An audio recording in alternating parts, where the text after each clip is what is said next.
Let's talk about the Los Angeles wildfires and the reaction of Anna Kasperian of the Young Turks to them. So Mediaite reports, the Young Turks' Anna Kasperian shredded California Democrats over their handling of the wildfires ravaging the LA area this week, declaring that if you want to radicalize people against the modern Democratic Party, you should send them to LA.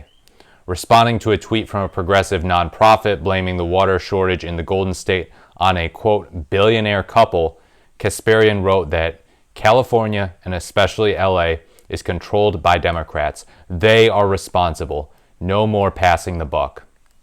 Okay, so when I read that, I'm sympathetic to it initially because I think that generally it's a good idea to look at ourselves when disasters like this happen and think, how could we have handled things better leading up to this disaster to have prevented it?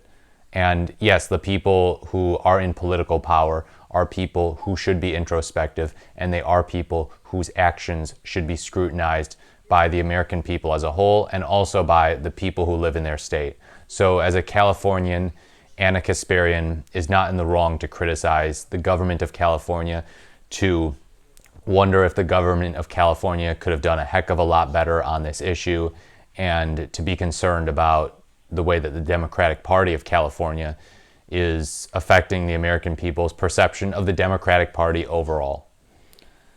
Quote, our mayor, who was in Ghana as fires exploded in our city, cut the fire budget by $17 million. Endless amounts of money funneled to BS scammer homeless nonprofits. We are the highest taxed, yet we have encampments and squalor everywhere. Even worse, we don't have enough firefighters to respond to the absolute disaster we're experiencing right now. Rather than conserve the record rain we got last year, we just drained it into the ocean, she continued.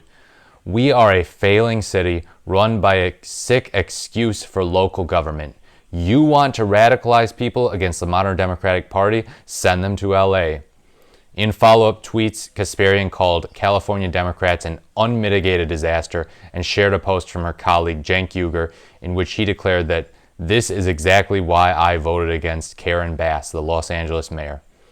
Despite her progressive politics, Kasperian has been critical of numerous left-wing figures in recent days, deeming California Governor Gavin Newsom the worst governor in the country by a lot, and announcing that she was going to quit her job and move if Vice President Kamala Harris succeeds Newsom. Quote, this state cannot survive another incompetent Democrat leading it, she submitted. So I talked about that before. I talked about her aggressive opposition to Kamala Harris becoming California governor. So it is kind of telling that she's saying Newsom is the worst governor in America by a lot. So including Republican governors, including people who sign abortion bans, who sign bans on gender-affirming care, people who are very, very hostile to her, especially on social issues, never mind economic issues, tax cuts for the wealthy, states where they actually are working on lowering the minimum wage. There were a few states actually where it was reported in the past couple of years, they were lowering the minimum wage. And Kasperian saying, well, actually Gavin Newsom's worse than them by a lot. So it's just kind of telling here also that she's not even mentioning climate change. She did not mention it one iota. And of course, climate change does fall on the backs of Democrats. Democrats need to be better at handling it as well, preparing for it. California actually has taken some action at the state level, and Gavin Newsom's talking about at the state level continuing that action and resisting Donald Trump and any attempts that he might make as president to reduce California's ability to mitigate climate change. So it's just dubious that Anna Kasperian doesn't mention climate change at all. She focuses purely on bashing Democrats, and to her credit, she lays out some specific problems with the Democrats. I think she did a great job of that. I'm glad that she's able to substantiate what she's saying. It's good, honest journalism. But at the same time, when she's taken this sort of pivot similar to Cenk Uygur's, where she's like, MAGA's kind of making some good points. Democrats are pretty bad. MAGA, let's sit down and talk. We're going to talk to Glenn Beck, a far right-wing commentator, and be chummy with him. All these things going on. It's just like the cynical side of me and the cynical side of you should be saying, hey, something isn't right here. This seems a little disingenuous. a little opportunistic, maybe trying to pull in some right-wingers into the audience in a very, very deliberate, honestly just deceptive kind of way. She's allowed to criticize Democrats, of course. She's allowed to criticize them until the cows come home. I do it on my show. But when you do that all the time, and when you ignore genuine issues that Republicans are awful on and Democrats are marginally better on, you're misleading people. You are.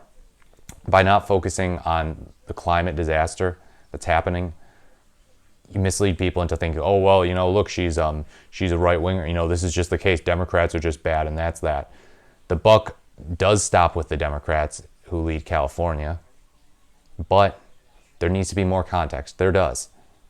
And the fact of the matter is that climate change does impact the entire world, but there are certain areas that it's impacting the most. Think of the areas prone to hurricanes as well, in addition to the areas prone to wildfires. Florida, North Carolina got hit by a hurricane, remember, this fall, leading up to the election. So, yes, criticize the Democrats, criticize them a lot, but don't fall into the trap of only criticizing them or lending the right any sort of ammunition, allowing them to get away with saying, well, if California just had Republicans in their leadership, things would be so much better. No more homelessness, no more natural disasters, no more economic problems. Everything would be fixed. Yeah, no, that's a tough sell. Sorry, that's just wrong. There are plenty of states in the country that are led by Republicans that do very poorly on a number of issues: education, economic inequality, diversity, all that stuff. And I know diversity is not like a huge concern to a lot of people, but you know, it's one of those things where it's like, yeah, it does affect how well people feel welcomed in a certain state, and it's telling if people of certain racial groups don't feel comfortable in that state. So yeah, Republican states have problems too. Democratic states have major problems, and we need to call them out, but we can't treat this like a partisan thing. We can't use this as essentially just a partisan weapon to bludgeon the Democrats only. And if Anna Kasperian is going to keep doing that, then the cynicism is there that, you know, we don't know how serious she's being about her progressive principles. And if she's just saying, well, I'd rather bring in right-wing audience members than tell the full truth. I'd rather tell half-truths that are powerful and good to bring up, but just half-truths at the end of the day. And we're not here for half-truths. We're here for whole truths. So yeah, let me know what you think in the comments about the LA wildfires, the California Democrats, and Anna Kasperian's commentary. Do you think I was too harsh on her? Do you think I was too soft on her? Do you think that she's being fully honest? Do you think she's being a little disingenuous? What do you think about the state of California? I'd love to hear your opinion. As always, thank you so much for watching. Like, comment, or subscribe to the channel, and I look forward to speaking to you in the next video.